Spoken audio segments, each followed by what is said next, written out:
اللہ تعالیٰ نے فرمایا کہ اگر آپ کے پاس استطاعت ہو، دو طرح کی استطاعت میں دونوں چیزیں داخل ہے، ایک مالی استطاعت کہ آپ وہاں جا کر کے واپس آنے کا خرچہ آپ کے پاس مکمل ہو، دوسری چیز آپ کی جسمانی استطاعت بھی ہو، آپ کے پاس جسمانی اعتبار سے بھی طاقت ہو کہ آپ حج کر سکتے ہو۔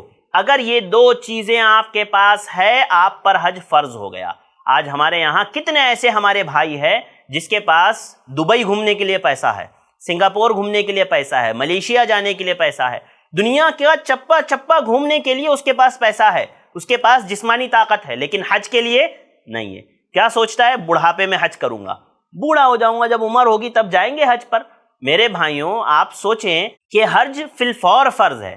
اگر آپ کے پاس استطاعت ہو گئی دونوں اعتبار سے، اب آپ پر جانا واجب ہو گیا، الا یہ کہ کوئی شرعی عذر آ جائے۔ اگر آپ تاخیر کر رہے ہیں تو آپ گنہگار ہو رہے ہیں، سب سے پہلی بات۔ اور دوسری بات، یہ حج ایسی عبادت ہے نا کہ جس کو کرنے کا مزہ جوانی میں ہے۔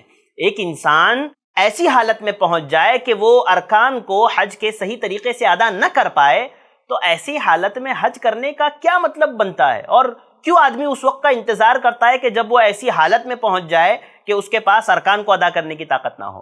یہ تو محبت کی بات ہے نا کہ بندہ ہمیشہ، ایک مسلمان کو ہمیشہ اس بات کی خواہش اور لالچ ہونی چاہیے کہ اللہ جب بھی میرے پاس اتنا پیسہ ہو جائے گا کہ میں حج کر سکوں، میں سب سے پہلے اللہ رب العالمین کے گھر پہنچوں گا اور وہاں جا کر کے اللہ رب العالمین کی عبادت کروں گا۔